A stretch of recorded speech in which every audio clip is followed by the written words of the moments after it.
এর সকালবেলা যে কলার দোকান লে বসেছে রে। কলাগুলো বাড়ির গাছের কলাই দেখো কি সুন্দর হয়ে পাইকেছে, বুঝছো? এত সুন্দর হয়ে পাইকেছে, খাইতে যে এত সুন্দর মিষ্টি হয়েছে।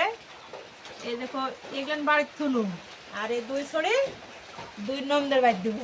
এই যে একই সমান আছে কিন্তু দূরে কড়া করে কলা আছে? 15-16 টাকার আছে। বলেছ নাকি? গোনা লাগবে কেন, দেখে বোঝা যেত না? যে দেখো 2, 4, 6, 8, 10, 12, 15টা 16টা আছে, দূরেতে একই সমান আছে। তাই এখানে দূরে 2000 বাদ দিব, আর দুই ছড়ি আছে ওখানে পাকেনি। আর দেখো এগুলোর থেকে অর্ধেক খায় খেয়ে তোমার বিটি এভাবে ছিঁড়ে ছিঁড়ে খেয়ে খেয়েছে।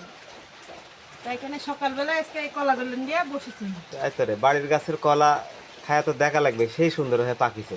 সেই সুন্দর মানে মিষ্টি কত সুন্দর দেখো, খাইতেও সেই স্বাদ লাগবে। এই দেখো দেখো, এই যে দেখছো কি সুন্দর, বিসমিল্লাহ,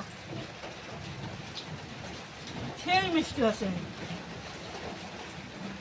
একবারে খাঁটি কলা, কোনো সার নাই, বিষ নাই, নির্ভেজাল কলা একবারে। মধু ফেল তালা।